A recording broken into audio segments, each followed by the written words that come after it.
Oui, c'est bon. L'enregistrement. Oui, c'est bon.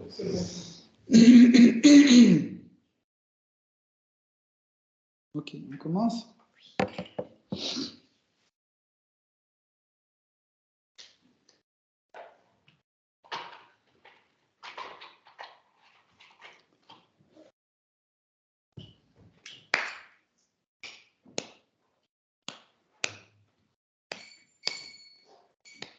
Hare Krishna,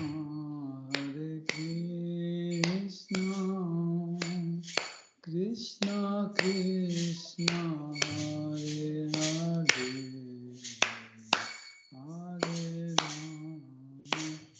Hare Rama, Rama Rama, Hare Hare,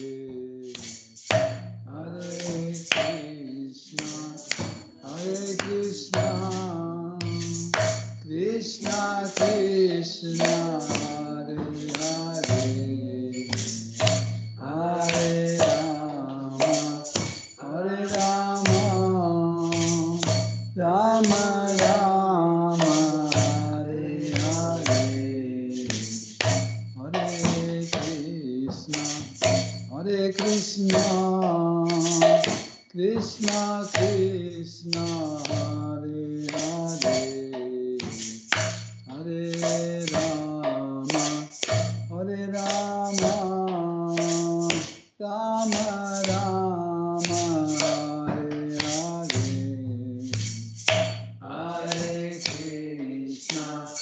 Hare Krishna, Krishna Krishna, Hare Hare, Hare Rama,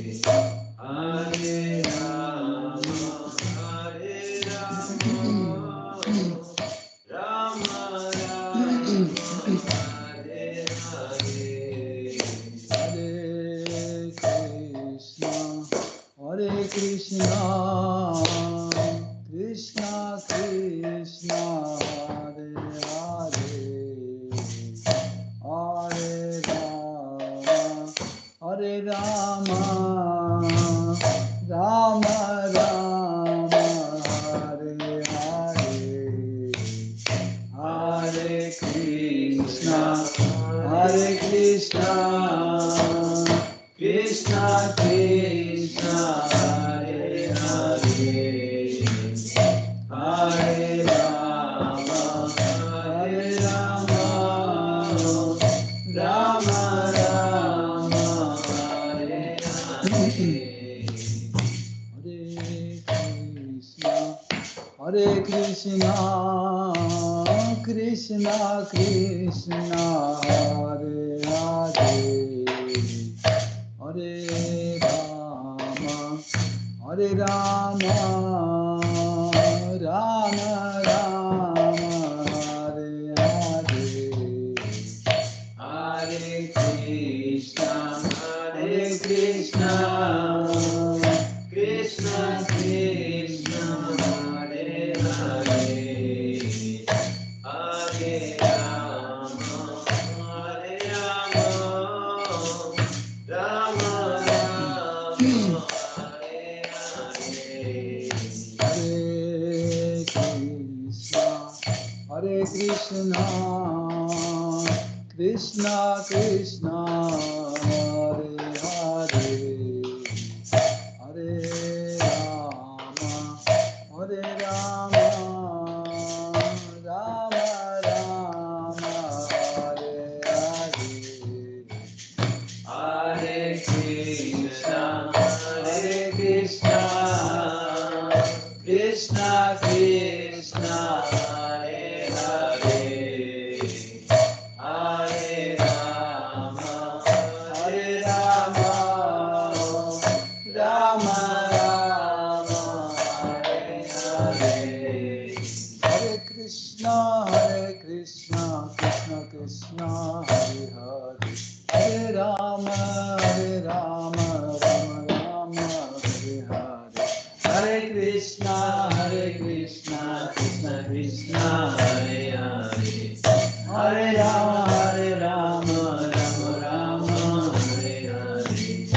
Krishna, Hare Krishna, Krishna Krishna, Hare Hare, Hare Ram, Ram Rama, Hare Hare, Hare Krishna, Krishna Krishna, Hare Hare, Hare Rama, Rama Rama, Hare Hare, Hare Krishna, Krishna Krishna, Hare Hare, Hare Rama, Rama Rama, Hare Hare, Hare Krishna, Krishna Krishna,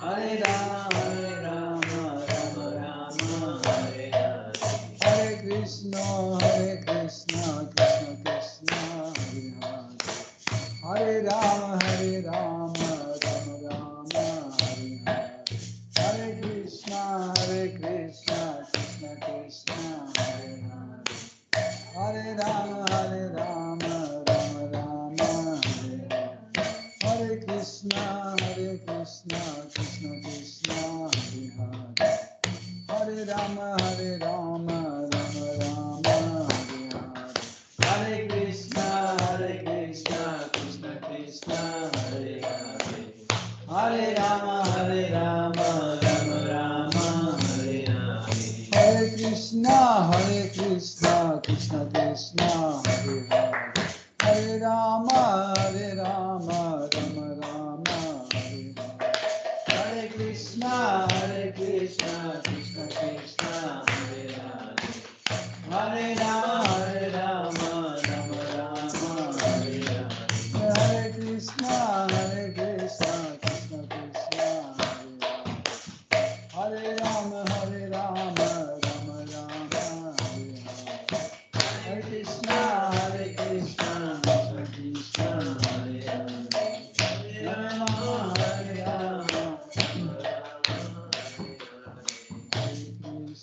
Hare Krishna, Krishna Krishna, Hare Hare, Hare Rama, Rama Rama, Hare Hare, Hare Krishna, Krishna Krishna, Hare Hare, Hare Rama, Rama Rama, Hare Hare, Hare Krishna, Krishna Krishna, Hare Hare, Hare Rama, Rama Rama, Hare Hare, Hare Krishna, Krishna Krishna, Hare Hare, Hare Rama, Rama Rama, Hare Hare, Hare Krishna, Krishna Krishna, Hare Hare, Hare Rama, Rama Rama, Hare Hare, Hare Krishna, Krishna Krishna, Hare Hare, Hare Rama, Hare Hare, Krishna, Krishna Krishna, Hare Hare, Hare Rama, Rama Rama, Hare Hare, Hare Krishna, Krishna Krishna, Hare Hare, Hare Rama, Rama Rama, Hare Krishna, Krishna Krishna, Hare Hare, Hare Ram, Ram Rama, Hare Hare, Hare Krishna, Krishna Krishna, Hare Hare, Hare Ram, Hare Krishna, Krishna Krishna, Hare Hare, Hare Ram, Rama Rama, Hare Hare, Hare Krishna, Krishna Krishna, Hare Ram, Rama, Hare Hare, Hare Krishna, Krishna Krishna, Hare Hare, Hare Rama, Rama Hare Hare, Hare Krishna, Krishna Krishna, Hare Hare, Hare Rama, Rama Hare Hare, Hare Krishna, Krishna Krishna, Hare Hare, Hare Rama, Rama Hare Hare, Hare Krishna, Krishna Krishna,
Shri Jagannath Swami Patita Pavana ki jai. Shri Shri Nitai Sachi Sutta Advaita Chandra Gadadhar Shivasadi Gaura Bhakta Vrinda ki jai. Jai Sitaram Lakshman Hanuman Bharata Shatrudhna Yukta Dhanu ki jai. Jai Shri Shri Radha Govinda ki jai. Shri Shri Gauranga Nitai Gosai ki jai. Shri Shri Gaur Nitai ki jai. Lakshmi Singha Prahlad Maharaj Shri Sudarshan Chakra ki jai. Tulsi Maharani Bhakti Devi ki jai. Saraswati Devi ki jai. Srila Prabhupada ki jai. Shri Guru Parampara ki jai. Tout gloire au dévotion de Jagatari, est-ce que tu peux mettre en enregistrement? J'ai oublié le dictaphone.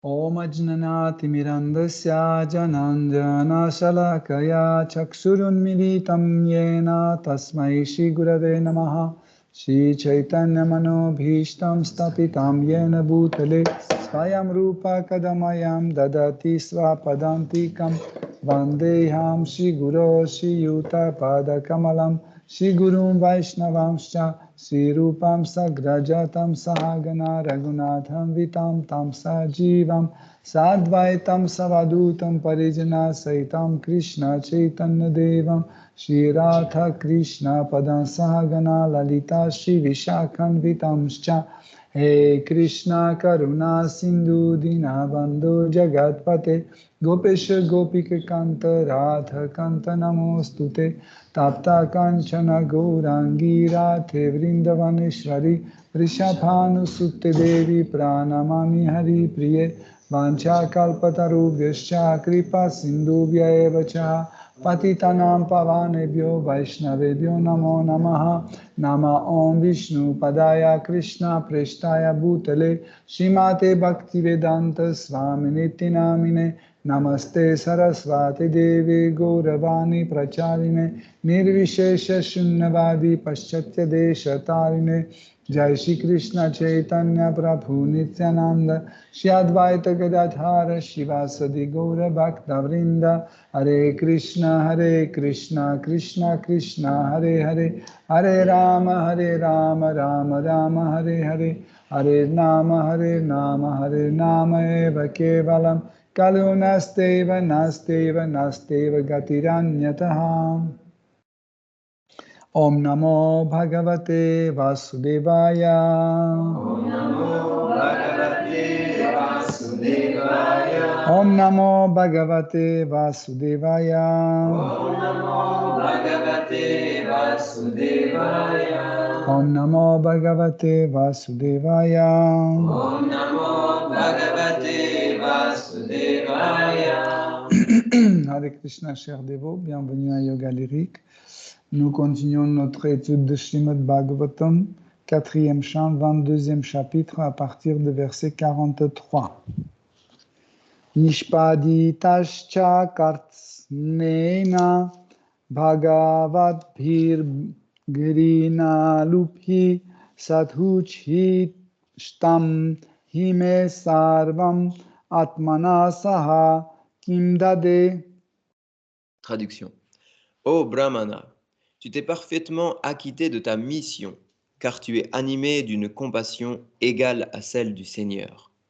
Il m'incombe donc de te présenter quelques offrandes, mais je n'ai en ma possession que les reliefs de la nourriture d'âme sainte. Que pourrais-je bien offrir? Teneur est porté par sa divine grâce Bhaktivedanta Swami Prabhupada. Le mot sadhuchistam mérite ici d'être approfondi. Prithu Maharaj avait reçu son royaume des mains de Bhrigu et d'autres âmes saintes, tout comme on reçoit des reliefs de nourriture. Après la mort du roi Vena, le monde entier se trouva sans souverain. Il survint alors tant de catastrophes que les grands saints, conduits par Bhrigu, firent surgir le corps du roi Prithu de celui de son père défunt, le roi Vena. Comme Prithu avait reçu son royaume par la grâce d'âmes saintes, il ne voulait pas l'offrir en partage aux Kumars, qui étaient eux-mêmes de grands saints. Lorsque le père prend son repas, il peut, dans sa compassion, en offrir les restes à son fils. Dès lors, bien que le père ait déjà mâché cette nourriture, il ne convient pas de lui offrir de nouveau. Telle était la position de Prithu Maharaj. Tout ce qu'il possédait avait déjà été, entre guillemets, mâché. Il ne pouvait donc rien offrir aux Kumars. Néanmoins, il leur offrit indirectement tout ce qui était en sa possession. Et les Kumars en firent donc usage selon leur bon plaisir. Le verset suivant nous éclaire sur ce point. Le verset suivant. Verset suivant. Le roi poursuivit en ces termes. C'est pourquoi, ô Brahmana bien-aimé, je vous offre tout, ma femme, mes enfants, ma maison, mes meubles, mes biens domestiques, mon royaume, mon armée, mes terres ainsi que ma vie, et plus particulièrement mon trésor. Verset suivant. Verset 45. Étant donné que seul celui qui est parfaitement versé dans les principes de la science védique est digne d'occuper le poste de commandant en chef, de régner sur l'État, d'être le premier à châtier et d'être le maître de toute la planète, Prithu Maharaj offrit tout aux Kumars. Merci. Donc,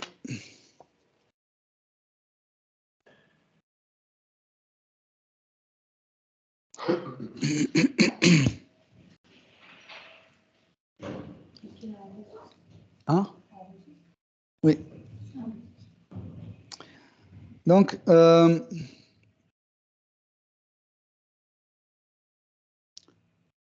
quand Prithu Maharaj a reçu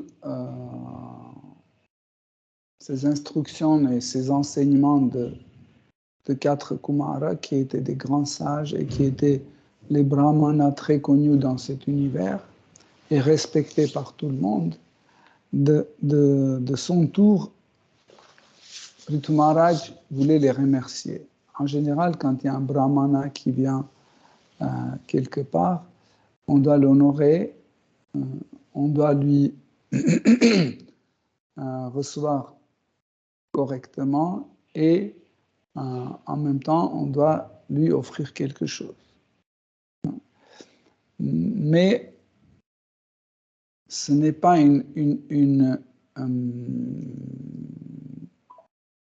quelque chose mécanique qu'on fait.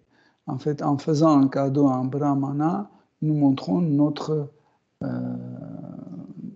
gratitude. Et, par exemple, nous pouvons offrir à un brahmana un fer à repasser, par exemple, parce qu'on n'a rien d'autre. Et lui, il peut vous remercier et laisser ce fer à repasser chez vous. Donc, et c'est considéré comme son bien. Même s'il laisse ce fer à repasser et il part, donc ce fer à repasser reste chez vous, mais c'est considéré comme son bien. Ça veut dire, n'importe quel moment, il peut revenir et dire « donne-moi ton cadeau ». Comme avec Vishwamitra, si vous vous souvenez, comment il s'appelait le roi Harishchandra. Donc le roi Harishchandra aussi lui a offert quelque chose que Vishwamitra n'a pas récupéré, mais il a considéré que c'est bon, s'il n'a pas pris, donc il n'a pas besoin de ça, et il a tout dépensé. Et après, quand ce brahman, Vishwamitra Brahmana, est venu, il a dit dans ce qui m'appartient, il a dit ben, je ne l'ai plus.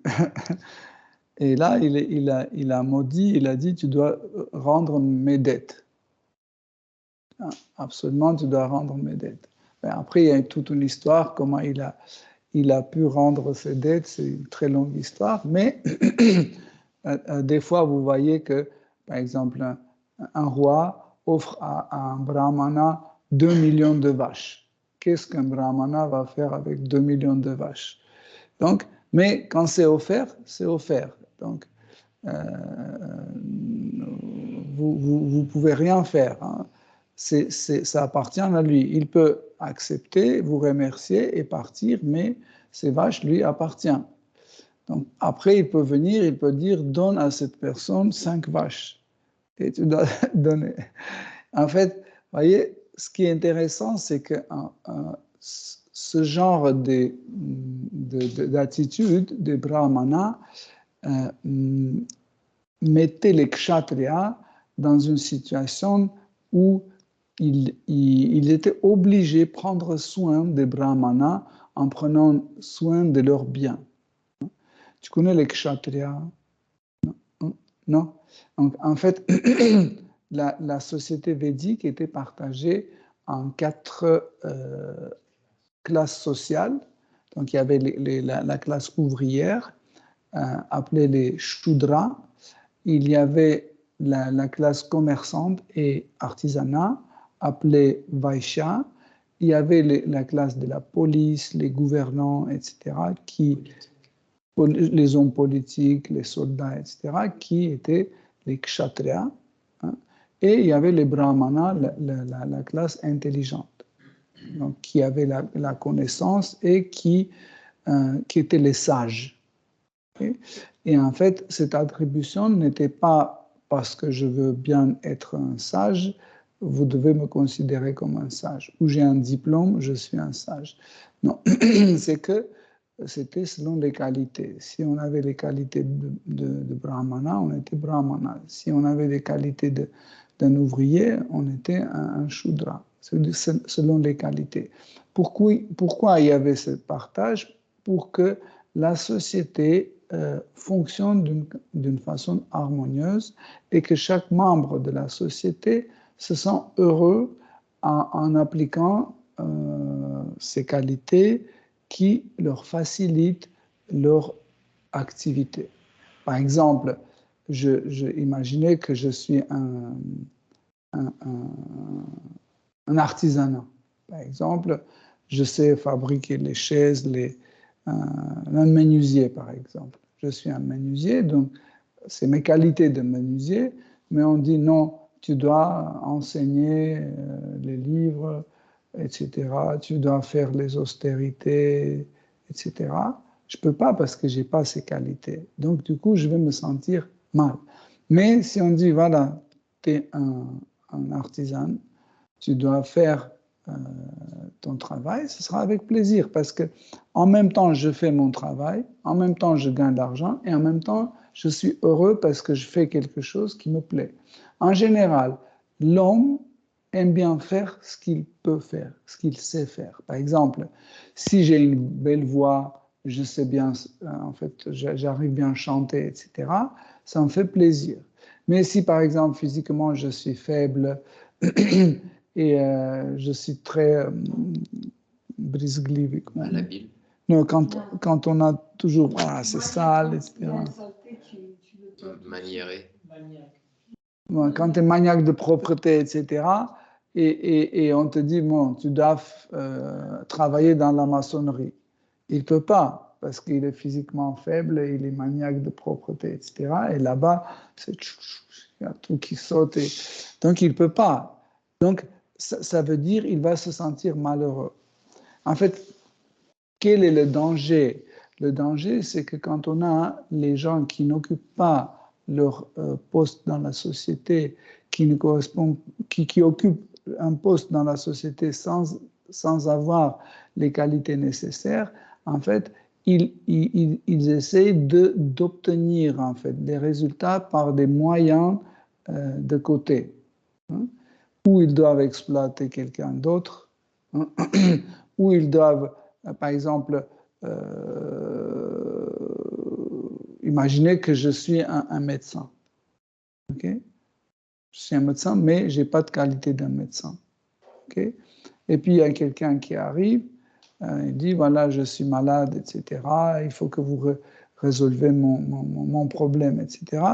Mais je n'ai pas ces qualités. Donc, pour résoudre ce problème, qu'est-ce que je dis? Mais je dis, vous savez, cette maladie, on ne peut pas guérir.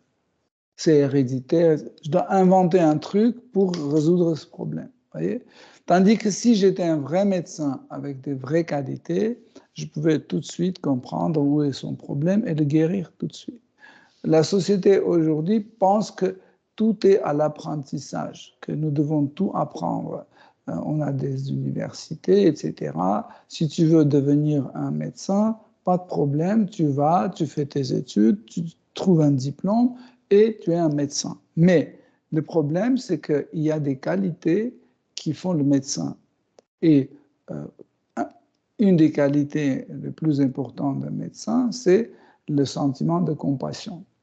Si le médecin n'est pas compassionné, hein, s'il n'a pas de pitié aux gens, qu'il n'a pas de, je sais pas, bienveillance vers les gens, etc., vers les êtres vivants, comment il peut devenir un médecin? Mais le problème, c'est que si, par exemple, je suis quelqu'un qui a une super mémoire, une bonne logique, un bon mental, qu'est-ce que je fais? Je vais rentrer dans le fac de médecine, je vais tout apprendre, je vais avoir de meilleures notes, je vais faire le doctorat, etc. Mais je ne deviens pas un médecin. Je suis tout simplement informé ce qu'il y a dans la médecine, c'est tout. Mais je ne peux pas parce que je n'ai pas cette qualité. Je ne comprends pas la douleur des gens, je ne peux pas partager leur douleur, je ne peux pas faire... Vous comprenez?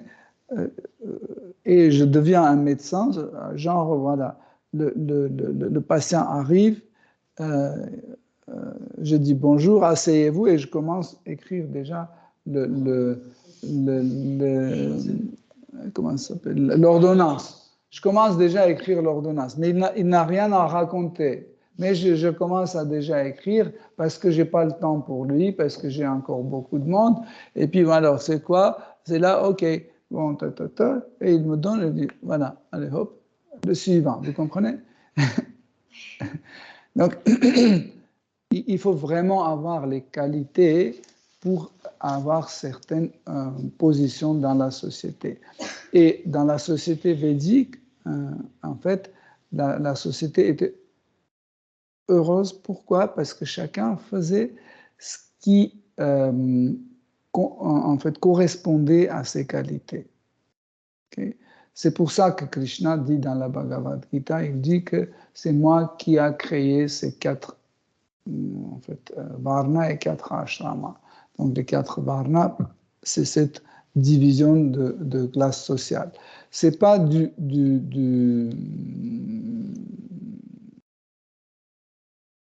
comment on dit ça? Caste. C'est pas un système de caste comme souvent on imagine. Si je suis né parmi les brahmanas, je suis un brahmana. Si je suis né parmi des shudras, des ouvriers, je suis automatiquement shudra. Non, c'est selon les qualités. Selon les qualités que nous pouvons voir si j'appartiens à tel ou tel varna. Donc, ici, dans ce verset,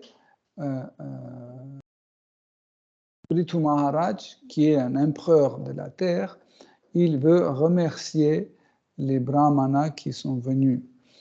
Et il a dit qu'en fait, Seigneur suprême a visité déjà mon palais et il a dit que je vais vous recevoir. Donc, en fait, vous êtes la miséricorde de Seigneur suprême. C'est ça qui est intéressant. Okay?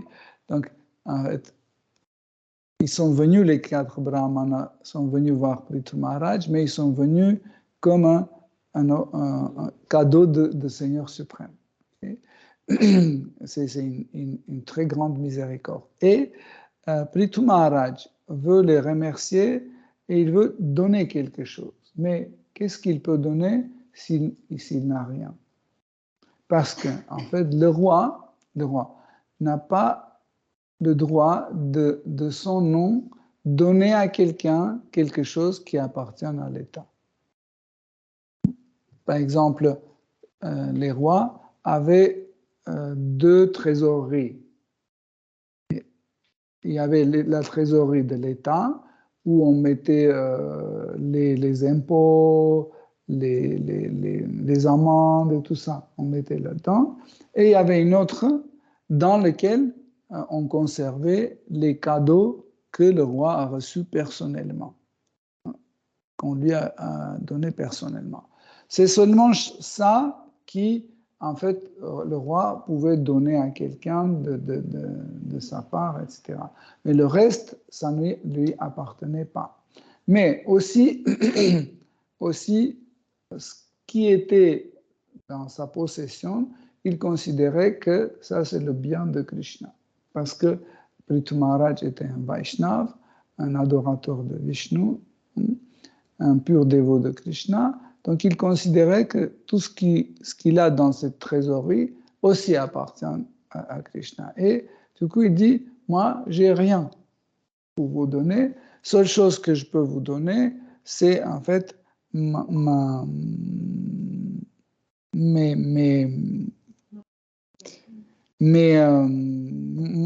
maison, mon corps, ma force, mon royaume, etc., qui est de toute façon la vôtre. Et il dit qu'en fait, c'est le reste de repas des brahmanas. Quand les brahmanas, vous vous souvenez, le père de Prithu Maharaj, c'était le roi démoniaque Venu Maharaj. Et en fait, quand il a été tué par les brahmanas parce qu'il était très cruel, etc., il ne suivait pas les principes des Védas. Et pour cela, les brahmanas, avec les mantras, ils l'ont tué. OK?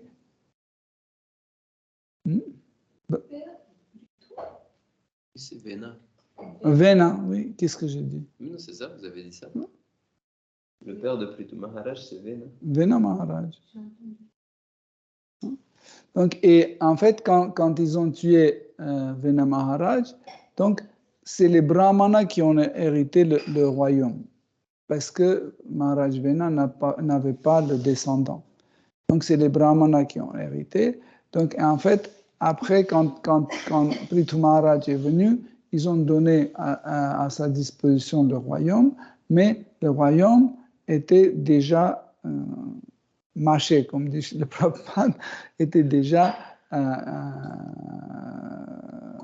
consommé par les brahmanas. Okay?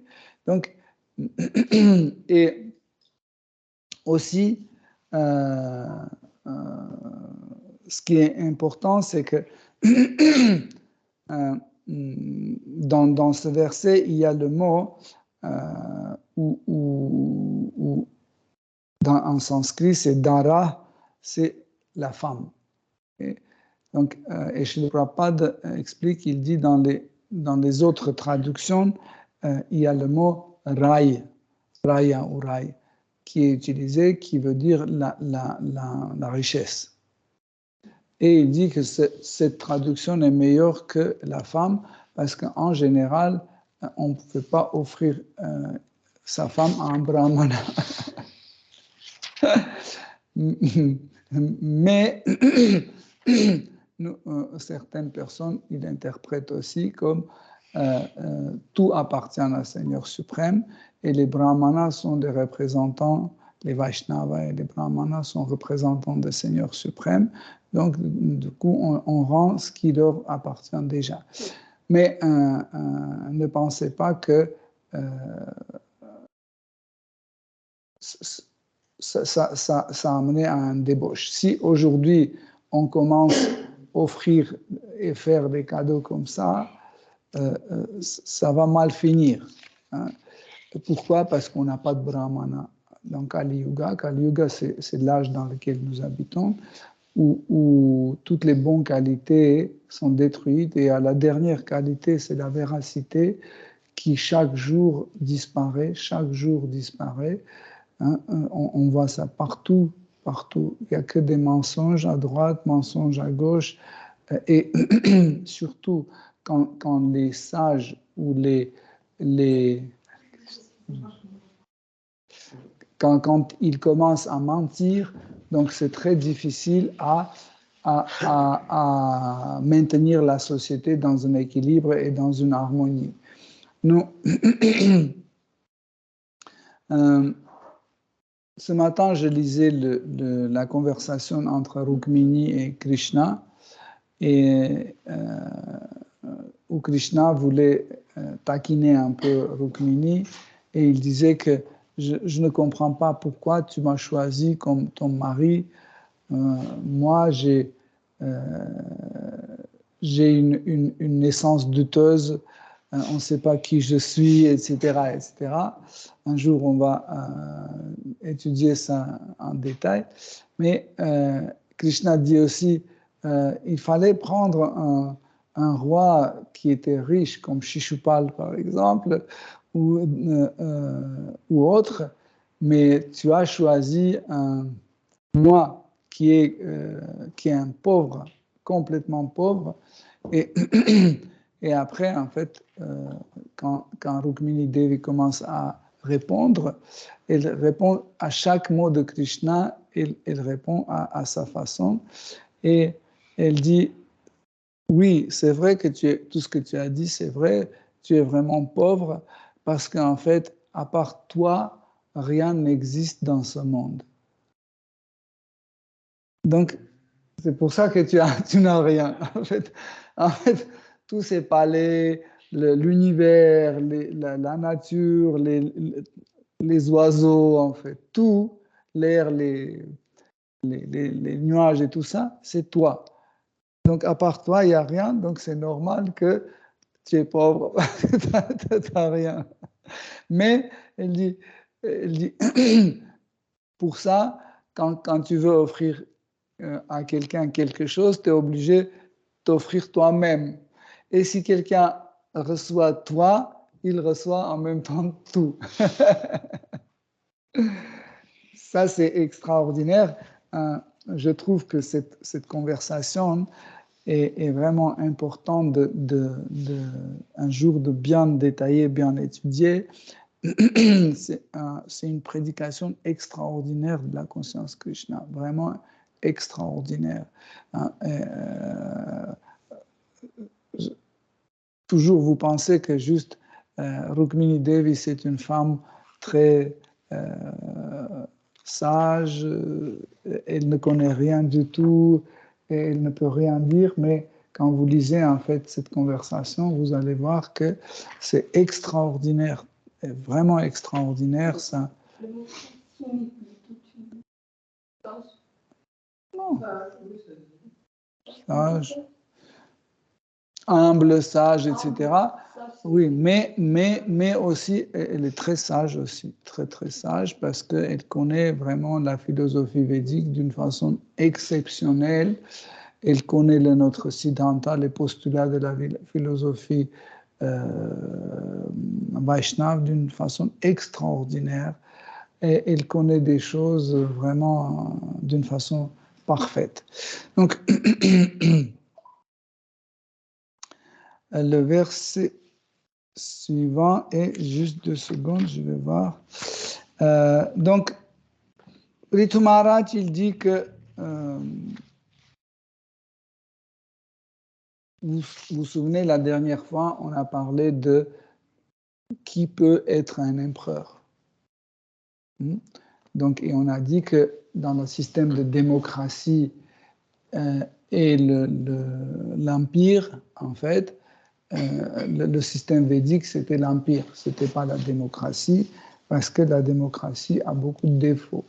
Mais l'empire, pour avoir un empereur aujourd'hui, il faut cette condition citée dans ce verset. Celui-là qui connaît parfaitement la sagesse de Veda et qui arrive à les appliquer, il peut être l'empereur du monde. Si vous mettez quelqu'un, même s'il est puissant, même s'il est gentil, même s'il est extraordinaire, etc., avec beaucoup de bonne volonté, bienveillance, etc., mais il ne connaît pas les principes de Veda, il va tout gâcher. Très rapidement, il va devenir corrompu, il va devenir perdu, etc., etc. Il va commencer à, je ne sais pas, aller à gauche, à droite, se droguer, etc. Pourquoi? Parce que cette société commence à manger le gouvernement de bas. Le gouvernement mange la société du haut et la société mange de bas. En fait, de quelle façon on commence à demander, nous avons élu ce président-là, donc il est obligé de nous donner tout ce qu'il a dit. Mais tout ce qu'il a dit, en fait, ne correspondait pas au système de gouvernement védique. Il ne connaissait pas, il disait n'importe quoi, et ce n'importe quoi a plu au peuple. Et le peuple a élu cette personne. Mais quand il a commencé à mettre en pratique ce qu'il a promis au peuple, il voit que c'est impossible. Comme par exemple, on dit, voilà, je vais supprimer les taxes d'habitation, je vais supprimer ceci, je vais augmenter le salaire, je vais faire ceci, cela, mais tout le monde dit, voilà, ça c'est le meilleur président. Et après, quand il se met, même s'il était sincère, etc., quand il veut appliquer, il voit que ce n'est pas possible, parce que pour pouvoir appliquer ces choses-là, il faut que le peuple soit convenable à ça. Il faut que le peuple, leur mentalité, leur histoire, leur situation correspondent à ce que tu leur proposes. Par exemple, si je dis avec vous, on va construire un palais aux 30 étages, etc. Vous allez dire oui, voilà, et vous allez me dire, et après vous venez le lendemain et vous dites, alors quand est-ce qu'on commence la construction de palais? Je regarde, mais oui, avec quoi? Comment? Est-ce que vous pouvez? Est-ce que vous êtes physiquement prêt? Est-ce que vous avez de l'argent pour construire? Non, je vous ai dit quelque chose qui vous a plu, mais c'est inapplicable parce que le peuple ne correspond pas à ça. Vous voyez? Donc, jamais un empereur à l'époque védique, jamais il ne proposait pas une politique d'État que son peuple ne pouvait pas faire. Okay? Toujours, il prenait en compte cette situation. Comme par exemple, quand Prahlad Maharaj il est devenu l'empereur du monde démoniaque, okay? Il savait que son peuple n'est pas que des Vaishnavas et que des croyants. Okay? C'est pour ça que dans son politique d'État, il a dit que chaque personne de mon royaume a le droit de suivre la religion qu'il veut. Mais sa pratique religieuse ou spirituelle ne doit pas déranger les autres. Il a mis ces conditions-là. Et c'était complètement applicable. Donc, il régnait de telle façon que tout le monde était heureux. Tandis que son fils, Virochana, quand il était né, il a vu, il était très fidèle à son père et il voulait améliorer le standard. Et quand son père a laissé le royaume à son fils et il est allé à Vanaprastha, dans la forêt, pour pratiquer l'austérité et la pénitence, son fils, sans prendre en compte la capacité de son peuple, qu'est-ce qu'il a dit? Il a dit, maintenant, dans mon royaume, tout le monde doit adorer Seigneur Vishnu. Les autres religions sont interdites. Donc, tout de suite, c'est absurde parce que c'est inapplicable. C'est pas mauvais que tout le monde adore Seigneur Vishnu, mais nous ne pouvons pas obliger quelqu'un à choisir l'objet de son adoration. C'est impossible parce que l'adoration vient de cœur, de notre cœur. Okay? Et le cœur, pour adorer quelque chose, il faut qu'il choisisse. Si on ne nous laisse pas le choix, nous ne pouvons pas adorer. Ce sera une violence, ce sera une dictature. Et pas seulement le peuple qui n'était pas content de Virochana, mais le demi-dieu aussi n'était pas content. C'est pour ça qu'ils l'ont tué. Okay? Et son fils, Bali Maharaj, qui était beaucoup plus intelligent et beaucoup plus sage, il a complètement changé en fait l'attitude de son père. Donc la première chose, il a essayé de satisfaire les brahmanas. À cette époque-là, les demi-dieux étaient gagnants par rapport aux asuras, aux démons. Je ne sais pas si vous voyez la différence, hein, qui sont des demi-dieux et qui sont des asuras. Non? Donc les demi-dieux, ce sont des êtres vivants qui gouvernent en fait ce monde. Par exemple, il y a le demi-dieu de soleil, en fait, qui est une personne qui a deux corps, un corps comme un corps humain, mais aussi le soleil et son corps en même temps.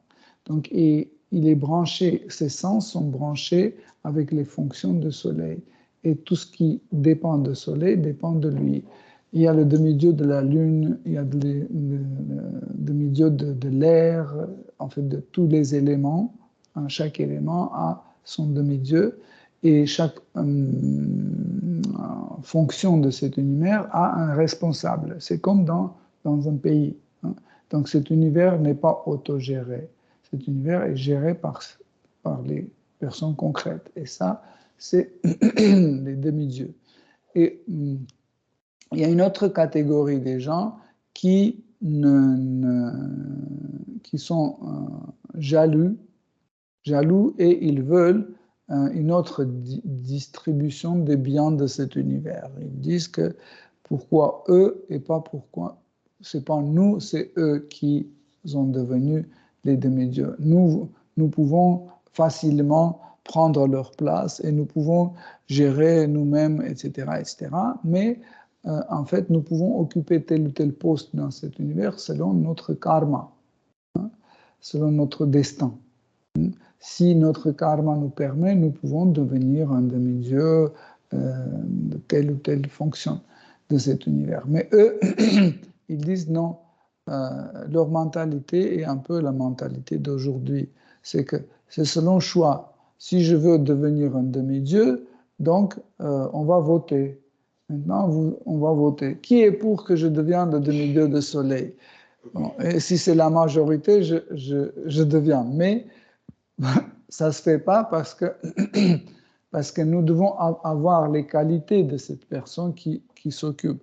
Si par exemple, vous me mettez le ministre de la métallurgie lourde, je ne peux pas faire ça. Même si je vous donne des promesses que la métallurgie va prospérer, etc., je n'ai pas cette qualité pour le faire.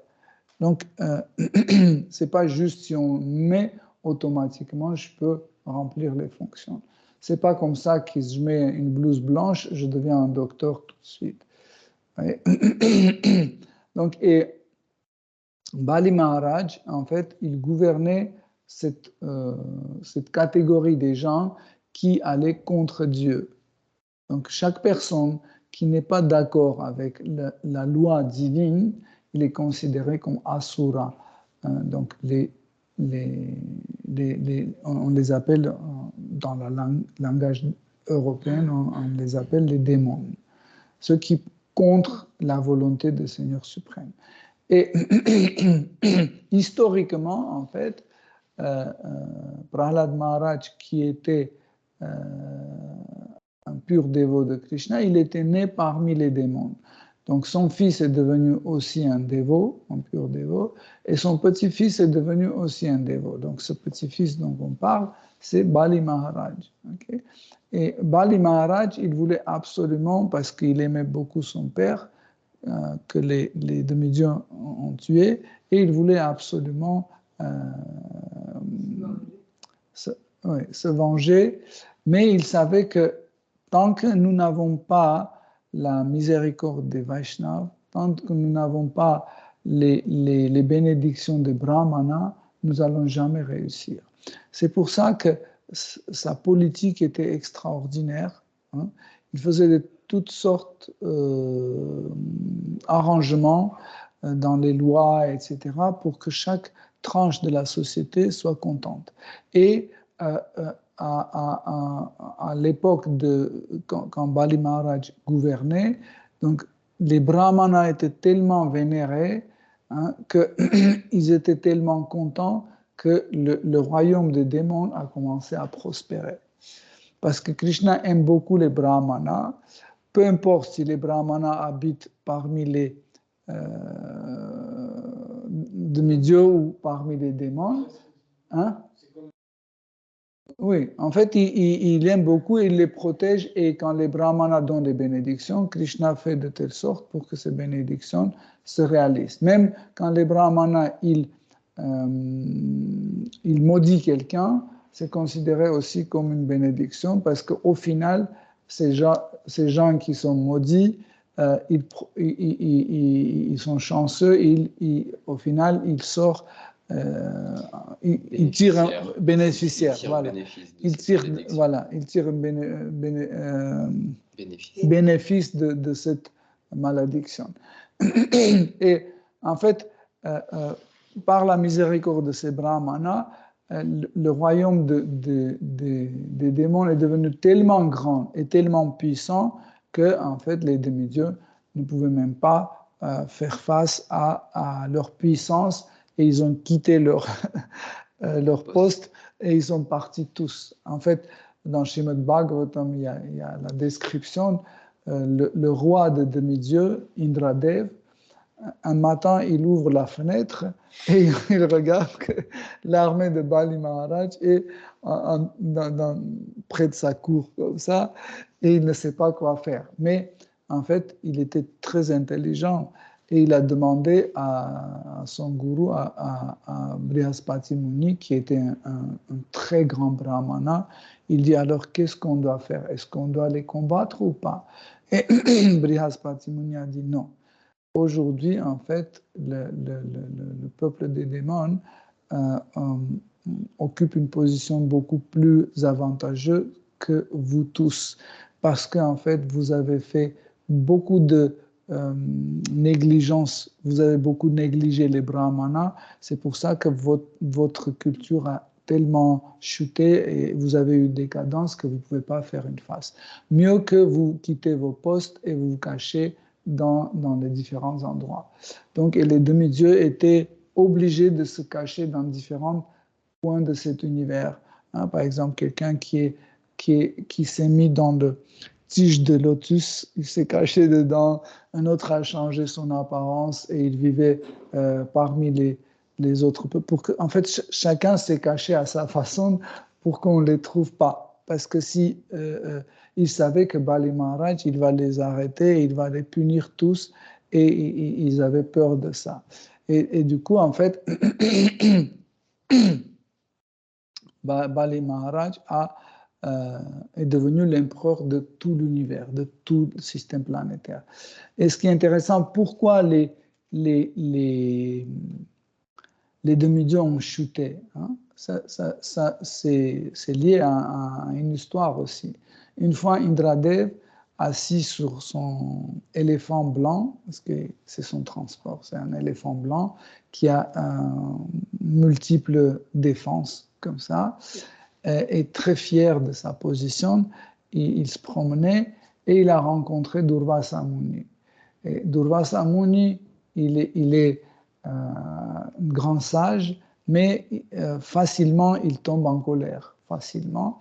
Et quand il a vu, il voulait faire donner sa miséricorde à Indradev, il a enlevé sa guirlande et il a donné à Indradev. Et Indradev, à la place de l'accepter et mettre sur lui-même, il a pris en fait la guirlande de Durvasa Muni et il a mis sur l'éléphant, sur la trompe d'éléphant, et l'éléphant a joué comme ça, il a jeté sur ses pieds et il a tout piétiné dessus. Et Durvasa Muni était très fâché et il a maudit en fait Indradev et il a maudit tout le royaume des demi-dieux. Il a dit que vous allez tous périr. Et en fait, cette malédiction a vraiment agi. Et comme ça, en fait, Bali Maharaj, qui a vénéré, qui a respecté les brahmanas, est devenu le vainqueur, est devenu l'empereur de l'univers. Mais, comme nous avons dit que la malédiction des brahmanas, c'est une bénédiction. Donc, ce qui s'est passé par la suite, en fait, la femme de Krishna, de Kashyapa Muni, qui est aussi un grand brahmana et un grand Vaishnava, appelée Aditi, elle a voulu avoir un fils. Okay? Elle très méditée sur son futur enfant, etc. Et elle a demandé le conseil à son mari qui était un grand brahmana. En général, dans la culture védique, où il y avait ces 4 classes sociales, chaque fois, quand quelqu'un voulait entreprendre quelque chose, il demandait toujours un conseil à un brahmana. Même, par exemple, quelqu'un qui voulait semer le maïs, par exemple, il demandait à un brahmana, est-ce que c'est bien que je sème le maïs? Et Brahmana pouvait dire non, ne sème pas le maïs, c'est mauvais pour toi, tu sèmes, je ne sais pas, le blé. Et il pouvait dire, mais pourquoi le champ de mon voisin est juste à côté et à lui tu as dit, sème le maïs. Il y a la différence, c'est 3 mètres. Pourquoi? Il peut dire parce que là, je ne sais pas, il y aura un nombre d'insectes qui mangent le maïs, ils vont venir et manger ton maïs, mais ils n'aiment pas le blé, ils ne vont pas toucher. Par exemple, vous voyez, donc les brahmanas, par certains signes, par certains symptômes, pouvaient tout de suite comprendre le futur et savoir qu'est-ce qui va se passer dans le futur. Okay? Par exemple, les brahmanas aussi étaient les experts dans la thérapie. Okay? Ils pouvaient regarder la personne et par la couleur de peau, par la forme des yeux, etc., tout de suite comprendre l'état de santé de cette personne. Donc, c'était vraiment des très, très grands érudits. Donc, Kashyapa Muni était un très grand érudit et sa femme, Aditi, lui a dit, je veux avoir un fils, mais un fils extraordinaire qui est comme Seigneur suprême. Comme Seigneur suprême. Et Kashyapa Muni a dit, pour cela, tu dois faire une austérité appelée Payovrata. Cette austérité se fait pendant 12 jours. Et il lui a expliqué comment il faut jeûner, après juste boire du lait pendant ce temps-là, comment il faut faire des offrandes aux brahmanas, comment il faut les vénérer, etc. Et en fait, elle a tout respecté, elle a tout fait, et au final, Krishna, Dieu la personne suprême, est apparu comme son fils, Vamanadev. Et donc cette malédiction, en fait, au final, a tourné en bénédiction. Donc,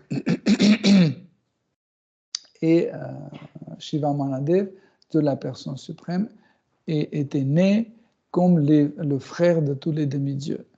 Et automatiquement, chaque frère doit défendre ses frères. Donc, il est allé défendre ses frères. C'est comme ça qu'il est allé un champ de sacrifice qui était organisé par Bali Maharaj. Et je ne raconte pas des détails, c'est une histoire assez longue, et c'est là où quand il est venu tout de suite, Bali Maharaj était fasciné par... Il ne savait pas que c'est Seigneur suprême, c'était juste un petit jeune brahmana, il pensait que c'est un enfant, en fait, c'est un jeune brahmana enfant, et il était émerveillé par son apparence qui était éblouissante. Et il a dit, je respecte et j'honore les brahmanas.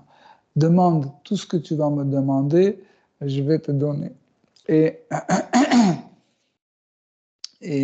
Shiva Manadev, il a dit, je suis un brahmana, je n'ai pas besoin de grand-chose. La seule chose que j'ai besoin juste 3 pas de terre. Et tu fais 1, 2, 3, à peu près 3 mètres carrés de terre, à peu près. Et Bali Maharaj a dit, non, tu demandes n'importe quoi, demande quelque chose de consistant. Tu es un petit, tu ne comprends pas la valeur des choses. Il a dit, je n'ai pas besoin de beaucoup de choses. Parce qu'un brahmana, qu'est-ce qu'il a besoin? Il a besoin d'1 mètre carré pour s'asseoir, 1 mètre carré pour mettre le livre et les accessoires, et 1 mètre carré pour que son disciple s'assoie devant lui pour lui prêcher. J'ai besoin juste ces 3 pas de terre, pas rien d'autre. Et il a dit, OK, tu peux prendre. Et à ce moment-là, le gourou de Bali Maharaj, Shukracharya, il était un très grand brahmana et très érudit aussi. par les symptômes, il a compris qu'en fait, ce petit brahmana, c'est de la personne suprême. Il a dit, arrête, ne donne rien, tu ne sais pas, c'est Dieu lui-même, Seigneur Vishnu, qui est venu ici. Ne fais pas ça. Il a dit, mais Bali Maharaj a dit, j'ai déjà promis, donc je ne peux pas annuler. Et Shukracharya, il a dit, non, tu peux, parce que selon les shastras, tu peux dire que tu as rigolé ou tu as blagué ou autre chose, etc. Il a donné tous ses raisonnements. Et Bali Maharaj a dit non. Quand j'ai dit oui, c'est oui. Quand je dis non, c'est non. Et après, il a dit tu peux prendre. Et Vamanadev, il a fait un pas. Et un pas, il a couvert toute la terre, tout le globe, avec un pas. Vous pouvez imaginer, il a passé sa jambe là, et ce côté-là, il y a la jambe qui arrive. Il a dit, ça c'est un. Et il a dit, maintenant je fais deux. Et quand il a fait le deuxième pas, sa jambe est partie dans l'univers et il a traversé, il a même abîmé le paroi de notre univers à travers laquelle l'eau de Gange a rentré dans cet univers. Et donc il a dit, ok, deux. Il a dit, et il a suspendu sa jambe comme ça dans l'air. Il a dit, et où est-ce que je vais mettre mon troisième pas? Et Bali Maharaj a dit, sur ma tête. Donc comme ça, en fait, tout ce que Shukracharya a dit, il te demande 3 pas, mais il va te tout prendre. Donc, et ce qui s'est passé en réalité. Et puis, ce qui est intéressant, c'est que, donc c'est long comme histoire. Après, il y a Seigneur Brahma qui est intervenu, Prahlad Maharaj qui est retourné, il a cassé le vœu de renoncement de Vanaprastha. Il est venu pour parler. Donc c'était aussi très important. C'est pour ça qu'il a cassé encore une fois. Parce qu'une fois, il a déjà cassé le vœu de Vanaprastha quand Virochana a annoncé cette règle. Il est venu. Donc, cela, en fait, nous montre que les Vaishnavas, ils comprennent que les règles et prescriptions sont pour un contexte. Mais là, c'était quelque chose qu'il fallait intervenir. Pour ça, Prahlad Maharaj est intervenu. Donc, après, quand Brahma voulait parler au Seigneur suprême, la femme de Bali Maharaj, parce que Vamanadev, quand il a mis sa jambe sur la tête de Bali Maharaj, il a dit, tu es ma propriété maintenant, et ils étaient attachés comme ça, comme son bien. Vous voyez? Et il se préparait pour juger en fait Bali Maharaj, et chacun voulait donner des arguments pour que le Seigneur suprême ne juge pas trop Bali Maharaj. Et ce qui est intéressant, c'est que sa femme, la femme de Bali Maharaj, aussi a pris la parole et elle a dit que nous pensons que ce monde matériel est fait pour nous, mais en réalité, non. Ce monde matériel, tu as créé au Seigneur pour y passer tes divertissements. Nous pensons que nous pouvons offrir quelque chose à quelqu'un, mais dans cet univers, il n'y a rien qui nous appartient. Donc, en fait, elle a dit, dans le sens que, de toute façon, mon mari t'a rien donné. Tu as pris ce qui t'appartient déjà. C'est assez intéressant comme raisonnement. Donc, après, il y a beaucoup d'autres choses intéressantes qui s'est passées. Et au final, Shiva Manadeva dit, OK, je vois ta dévotion, je vois ton amour envers moi. Et ce qui est intéressant, c'est que Bali Maharaj, lui-même aussi, il prononce des paroles extraordinaires. Il dit que, en réalité, j'ai rien fait. En fait, j'ai fait juste un effort pour te servir, juste un effort. Je t'ai rien fait de bien, juste fait un effort et j'ai obtenu un royaume que tu m'avais offert. Et je n'imagine pas, et si quelqu'un te sert avec l'amour et la dévotion, qu'est-ce que tu vas lui offrir? C'est extraordinaire. Il n'a pas dit qu'est-ce qu'il a offert à Bali Maharaj. Il a offert une planète, en fait, entière à Bali Maharaj, et il a dit que je vais venir et je vais être le portier de ton royaume. Personnellement, je vais surveiller que personne ne puisse y rentrer.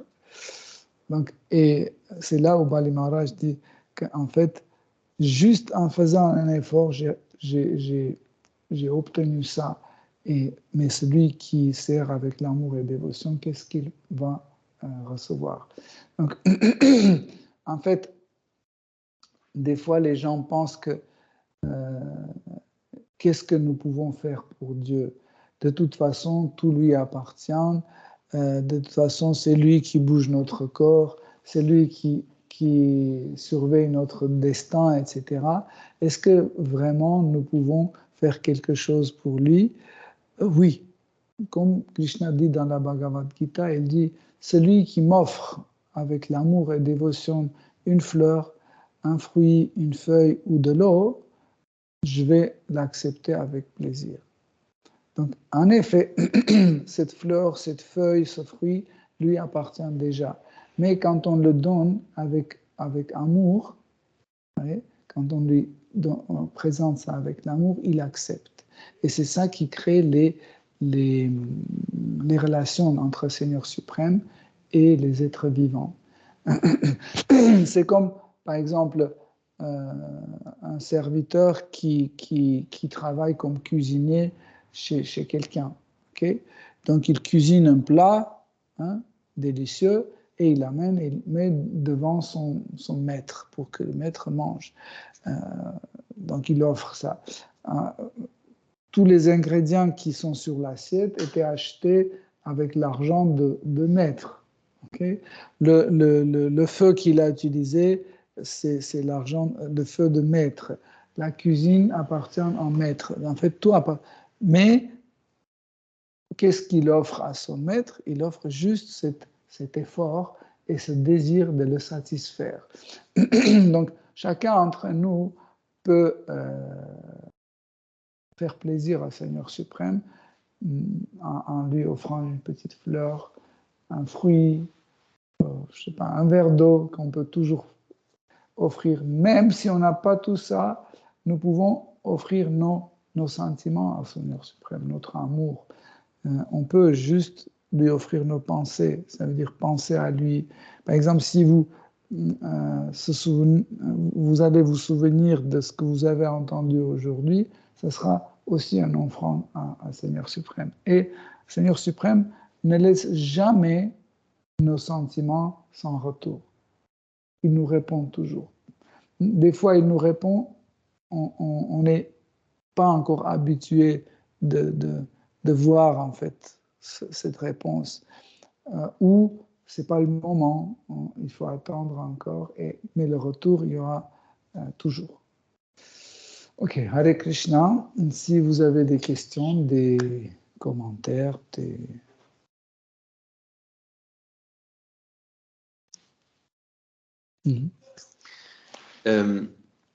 En fait, aujourd'hui, les brahmanas, ça n'existe, enfin, des véritables brahmanas, ça n'existe plus trop. C'est plutôt on a des Vaishnavas. Quelle est la meilleure offrande, si offrande il doit y avoir, quelle est la meilleure offrande à offrir à ces personnes qui sont en fait normalement très renoncés, très détachés des biens matériels. En fait, ceux qui ne connaissent pas, en fait, les brahmanas, comme on a expliqué, les brahmanas rentrent dans une de ces 4 classes sociales. Hein. C'est les maîtres, les sages, la classe intelligente de la société qui enseigne. En fait, on les appelle aussi les enseignants.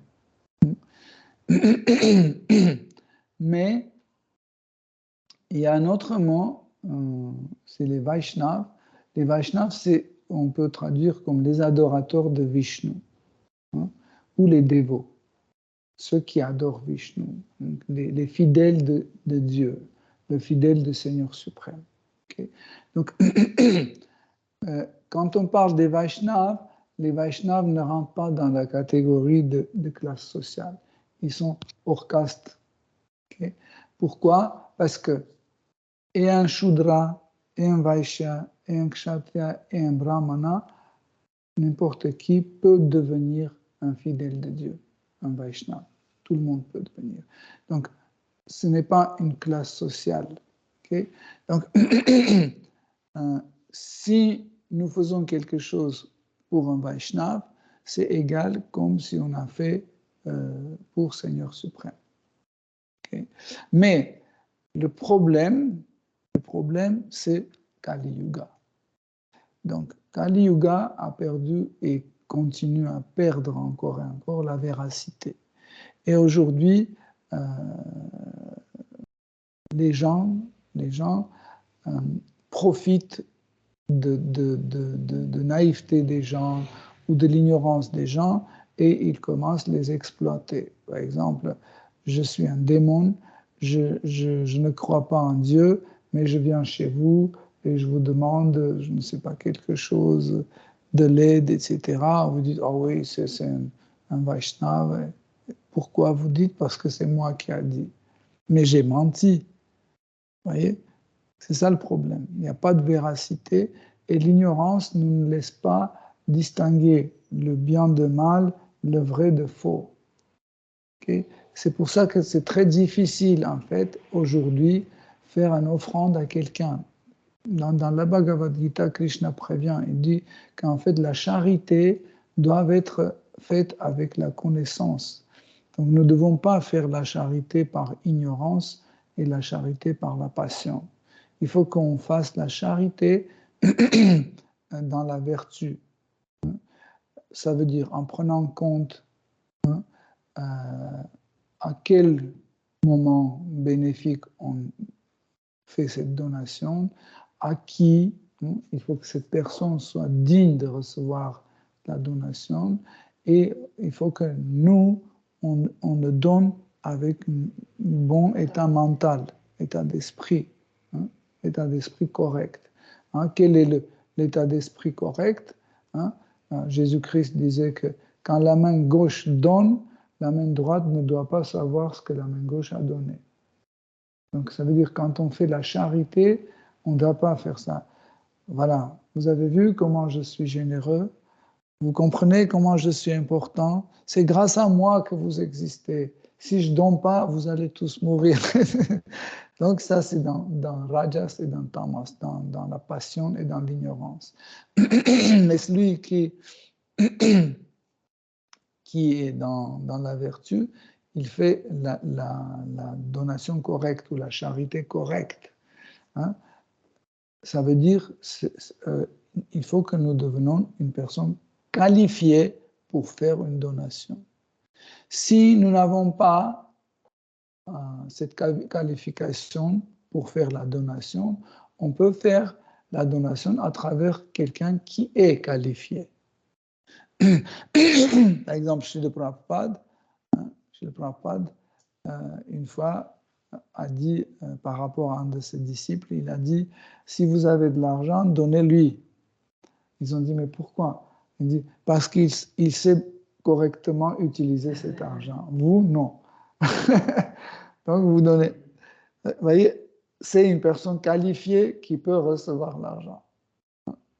Il sait bien les appliquer dans la conscience Krishna. Vous voyez? Donc, nous devons apprendre, en fait, ou devons petit à petit accumuler cette qualification pour pouvoir recevoir, en fait, un don ou la charité, autre. Mais aussi faire la charité, et, parce que pour recevoir la charité aussi, il faut être qualifié.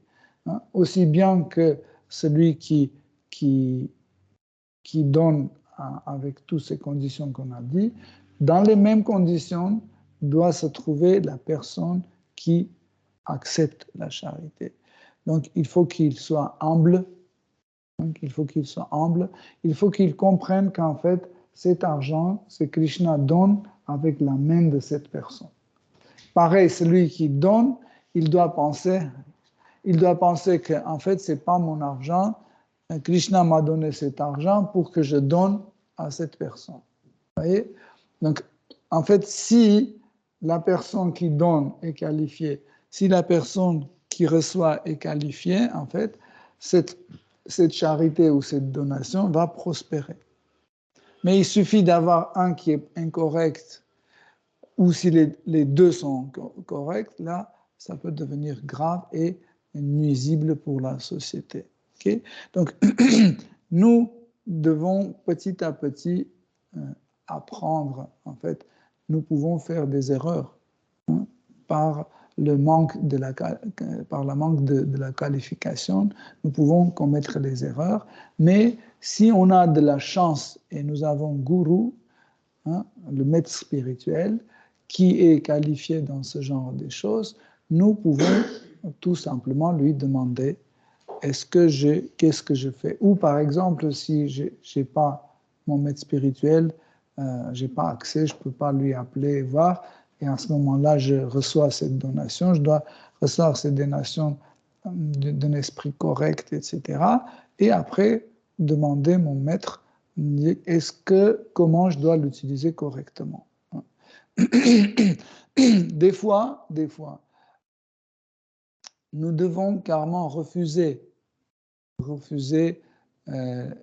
une charité, une donation, en sachant que ça peut nous rendre un mauvais service. Par exemple, si quelqu'un m'offre, je ne sais pas, quelque chose, par exemple, je deviens héritier d'une entreprise en faillite, par exemple. Quelqu'un m'offre ça, et moi, je suis quelqu'un qui est très attaché à l'argent, etc., et très attaché à l'idée de toujours faire prospérer des choses, etc.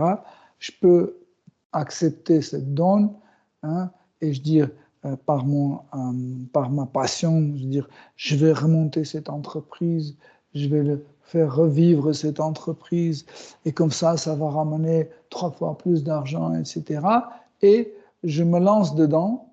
Vous vous souvenez, quand on étudiait Upadeshamrita, Rupa Goswami prévenait, il disait qu'il ne faut pas se lancer dans quelque chose matériel qui demande beaucoup d'efforts. Okay?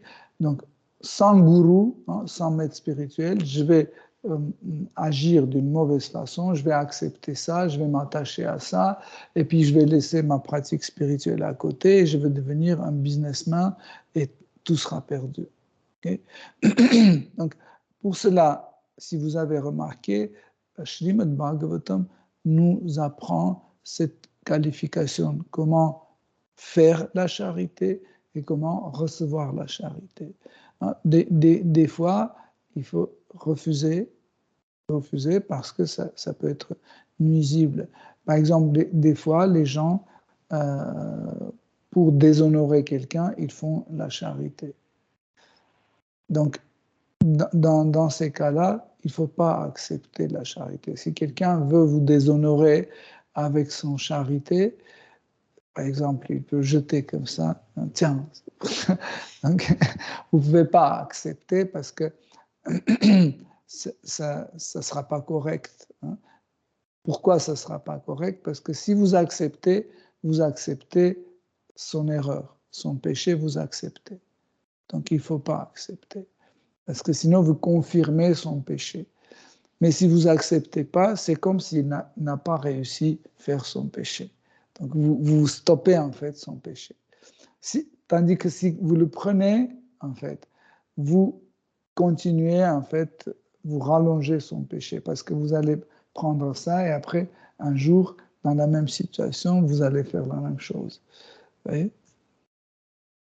Donc, pour ces raisons, Srimad Bhagavatam apprend ça, Bhagavad Gita aussi un peu, mais plus dans le Srimad Bhagavatam, Krishna nous montre des différentes situations dans lesquelles on apprend qu'est-ce que c'est le vrai sens de la charité et comment faire pour devenir qualifié pour recevoir la charité et faire la charité.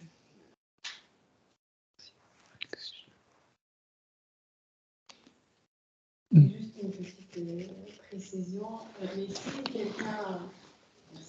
Mais si quelqu'un, on est dans la rue et on distribue les livres et quelqu'un nous donne comme ça l'argent de ce cas-là, qu'est-ce qu'on doit faire? C'était arrivé. En Harinam, il y a quelqu'un qui était venu, qui nous avait jeté comme ça là.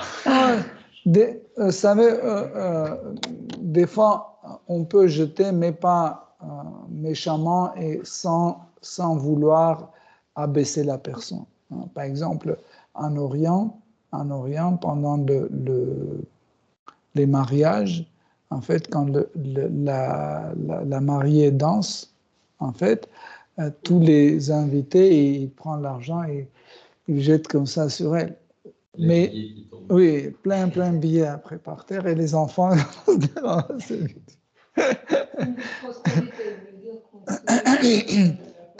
Ça, c'est pas une. C'est mal vu en Occident, c'est très mal vu. Mais là, c'est une tradition. À l'époque, on faisait avec les pièces d'or et c'était très joli en même temps.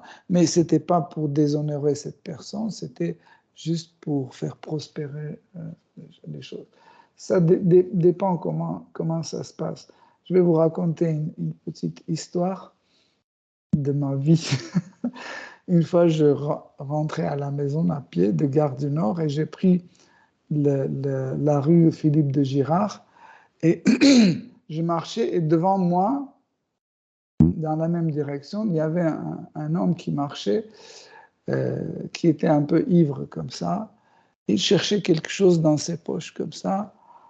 Et puis, il avait des petits monnaies comme ça et il jetait comme ça. Et après, là, il jetait comme ça. Et moi, derrière, j'ai ramassé tout comme ça.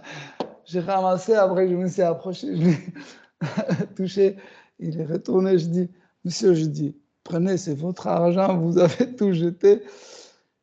Il a dit, vous avez tout ramassé comme ça? Je dis, oui.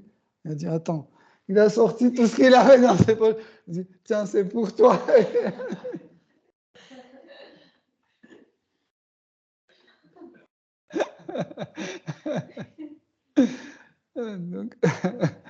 Donc il a fait son offrande à Krishna, parce qu'après cet argent, j'ai utilisé pour acheter quelque chose pour Krishna. Donc, mais il était très étonné. Il m'a regardé comme, tu comprends qu'est-ce que c'est l'argent? Il a sorti tout ce qu'il avait, il m'a donné.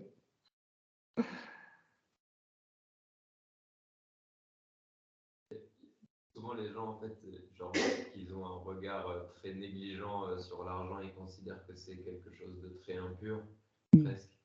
Et lorsque les gens font tomber des petites pièces par terre, ils considèrent que ça vaut pas le coup de les ramasser. Ou ils pensent que l'argent, c'est un défaut, quelquefois, de la société humaine.